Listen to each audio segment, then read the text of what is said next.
ఎప్పుడో చిన్నప్పుడు చదువుకున్నప్పుడు ఆడుకున్నాం.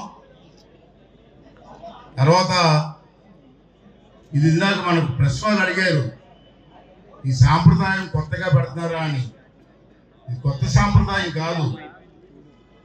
నందమూరి తారక రామారావు గారు ముఖ్యమంత్రి అయినప్పుడు నేను 83లో నేను ఎమ్మెల్యే అయినా. ఆ రోజుల్లో అంటే 43 సంవత్సరాల క్రితం ఎమ్మెల్యే ఫస్ట్ టైం అయ్యా రామారావు గారి నాయకత్వంలో.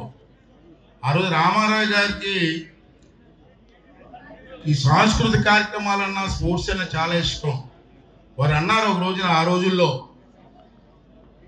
మనం కూడా స్పోర్ట్స్ కాంపిటీషన్ పెడితే ఎలాగుంటుందని. అప్పుడు 83లో ఫస్ట్ టైం హైదరాబాద్లో స్పోర్ట్స్ కాంపిటీషన్ కల్చరల్ ప్రోగ్రామ్స్ పెట్టి మేము కార్యక్రమం స్టార్ట్ చేసాం. దురదృష్టం మధ్యలో మీరు చూశారు, ఎవరిని విమర్శించరు కానీ, స్పీకర్ స్థానంలో ఉన్న విమర్శించరు కానీ, మధ్యలో మరి గ్యాప్ వచ్చింది. ఆ కారణాలు మీ అందరికి తెలుసు. రామారావు గారు ముఖ్యమంత్రిగా ఉన్నప్పుడు స్టార్ట్ చేసిన కార్యక్రమం గురించి నాకు ఇప్పటికీ గుర్తు. కల్చరల్ ప్రోగ్రాం అవుతుంది రవీంద్ర భారతిలో. రామారావు గారు ముఖ్యమంత్రిగా వచ్చారు కార్యక్రమానికి. మన ఎమ్మెల్యేలు కొంతమంది ఏకపాత్ర గారికి ఇష్టం కల్చరల్ ప్రోగ్రాం చేస్తూ ఉంటే సార్ మమ్మల్ని పిలిచారు. నేను ఎమ్మెల్యేని కదా, నాకెందుకు అవకాశం ఇవ్వరని అడిగారు రామారావు గారు. ముఖ్యమంత్రి గారు కదా అనుకున్నాం, మహానటుడు అతను. సార్ మీ ఇష్టం సార్ అన్నామా. వెంటనే స్టేజ్ మీదకి వెళ్ళి దానవీర సూరకర్రలో డైలాగ్ కొట్టారండి. 10 రోజులు 10 నిమిషాలు. ఫస్ట్ ప్రైజ్ అతనే పట్టుకెళ్ళిపోయారండి. అతని డైలాగ్ ముందు మేము ఎక్కడో మాట్లాడుతాం, ఫస్ట్ ప్రైజ్ కొట్టారు. ఆ రోజు నుంచి ఒక సాంప్రదాయంగా కార్యక్రమాలు చేసుకొస్తున్నాం. మనోహర్ గారి టైంలో కూడా అనేక కార్యక్రమాలు జరిగాయి.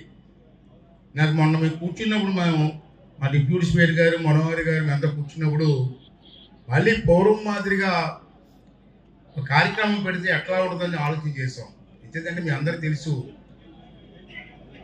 మన తెలుగుదేశం పార్టీలో ఉన్నటువంటి అలాగే జనసేనలో ఉన్నటువంటి ఎమ్మెల్యేలు కానీ నాయకులందరూ కూడా ఎప్పుడూ నిత్యం కూడా ఉదయం లేచింది నుంచి రాత్రి 11 వరకు ప్రజా కార్యక్రమంలో తలనొప్పి ఉంటాం. మనం కూడా సరదాగా 3 రోజులు అందరూ ఇక్కడే ఉన్నాం కాబట్టి, అసెంబ్లీ జరుగుతుంది కాబట్టి 3 కార్యక్రమాలు రోజులు కడతామని చెప్పి నిర్ణయం తీసుకోవడం జరిగింది. దానికి మనోహర్ గారు అందరూ కూడా సహకరించారు. వెంటనే చంద్రబాబు గారి దృష్టి తీసుకెళ్ళాం, వారు కూడా అంగీకరించారు. వెంటనే మన స్పోర్ట్స్ మినిస్టర్ గారు కానీ, కల్చరల్ అఫైర్స్ మినిస్టర్ గారిని కూడా కలిసినప్పుడు మేము బాధ్యత తీసుకుంటామని చెప్పి ఆ చైర్మన్ గారు అందరూ కూడా ముందుకు వచ్చి ఈ కార్యక్రమాన్ని బ్రహ్మాండంగా చేసేది జరిగింది. పోటీగాళ్ళని కాదు, సరదాగా 3 days అన్ని పార్టిసిపేట్ చేద్దాం. మీరు అందరూ కూడా పార్టిసిపేట్ చేయండి. పార్టిసిపేట్ చేసి మరొక నూతన సాంప్రదాయం కాదు కానీ సాంప్రదాయాన్ని కొనసాగించడం కోసం మీరు అందరూ కూడా సహకరించవలసిన అవసరం ఉందని చెప్పి ఈ సందర్భంలో మనం చేస్తూ, ఇక్కడ ఈ మన ఎమ్మెల్యేలు కూడా చాలామంది స్పోర్ట్స్ మెన్స్ ఉన్నారు. నాకు తెలుసు, గన్నబాబు మన విశాఖపట్నం ఎమ్మెల్యే గారు ఉన్నారు, ఇక్కడ ఉన్నారు. వారు వాలీబాల్లో నేషనల్ టీంకి ఆడారు. అతను వాలీబాల్లో వారితో పాటు నేను జిల్లా టీంలో వాలీబాల్ ఆడాను ఆ రోజుల్లో చదువుకున్నప్పుడు. ఇప్పుడు కాదు, 2 వయసు అయిపోయింది, ఇప్పుడు అంతా అయిపోయింది. ఆ రోజుల్లో అతను నేషనల్ స్థాయిలో ఆడారు.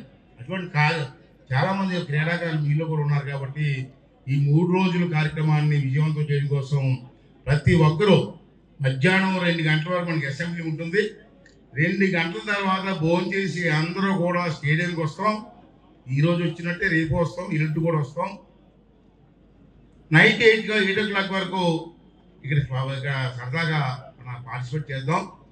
20వ తారీఖు సాయంత్రం కల్చరల్ ప్రోగ్రామ్స్ ఉన్నాయి. ఆ కల్చరల్ ప్రోగ్రామ్స్లో కూడా మన ఎమ్మెల్యేలు పార్టిసిపేట్ చేయాలి. ఇష్టం మీకు ఏ టాలెంట్ అది, కిట్స్ చేస్తారా, డైలాగ్ చేస్తారా, డ్యాన్స్ చేస్తారా, ఏకపాత్రాభియానం చేస్తారా, చీఫ్ విప్ గారు ఏకపాత్రాభియానం చేస్తారా, మరి ఏం చేస్తారో చూడాలి. రేపు అందరూ మీ ఇష్టం వచ్చేటి. త్రిగుణార్ గారు కూడా ఏదో ఇట్టేయాలి, మంచి ఇట్టేయండి. దానవీర సూరకర్ణ ఓకే, అందరూ కూడా పార్టిసిపేట్ చేసి ఈ కార్యక్రమాన్ని ముందుకు తీసుకెళ్ళవలసిన అవసరం ఉంది. ఎందుకంటే ఒక క్రీడాకారులు, నేను కూడా క్రీడాకారులు కాబట్టి నా ఉద్దేశం ఏంటంటే రాష్ట్రంలో క్రీడలు లేవు ఎక్కడ. ఏదో ఆడుకుందాం లేని చెప్పి మనం ఏదో సరదాగా ఆడుకున్నారు తప్పించి ఎక్కడ క్రీడలు మాకు కనపడలే. అంటే రాష్ట్రంలో మంచి క్రీడాకారులు, ఆంధ్ర రాష్ట్రంలో మంచి క్రీడాకారులు ఉన్నారు. వాళ్ళకి మళ్ళీ పూర్వ వైభవం తీసుకురావడం కోసం మా స్పోర్ట్స్ మినిస్టర్ గారు అందరూ కూడా ప్రయత్నం చేయవలసిన అవసరం ఉంది. అంచేది మనం అందరికీ కూడా స్ఫూర్తినిస్తాం. చంద్రబాబు గారి నాయకత్వంలో ప్రతి జిల్లాలో కూడా స్టేడియంలు కట్టి మళ్ళీ పూర్వ వైభవం తీసుకొస్తాం క్రీడాకారులకి అని చెప్పి ఈ సందర్భంలో మీ అందరికీ మనం చేస్తూ ఈ 3 రోజులు సరదాగా ఈ కార్యక్రమం విజయవంతం చేయండి. అలాగే మన పత్రికా సోదరులందరినీ కూడా కోరుతున్నాను, ఇది ఈ సాంప్రదాయాన్ని కొనసాగించడం కోసం కూడా మీరు కూడా మాకు సహకరించవలసిన అవసరం ఉందని చెప్పి ఈ సందర్భంలో మీ అందరికీ మనం చేస్తూ మరి ఈ కార్యక్రమానికి వచ్చేటువంటి అందరికీ పేరు పేరున ఆ ధన్యవాదాలు తెలుపుకుంటూ సెలవు తీసుకుంటానండి. థ్యాంక్ యూ వెరీ మచ్ అండి.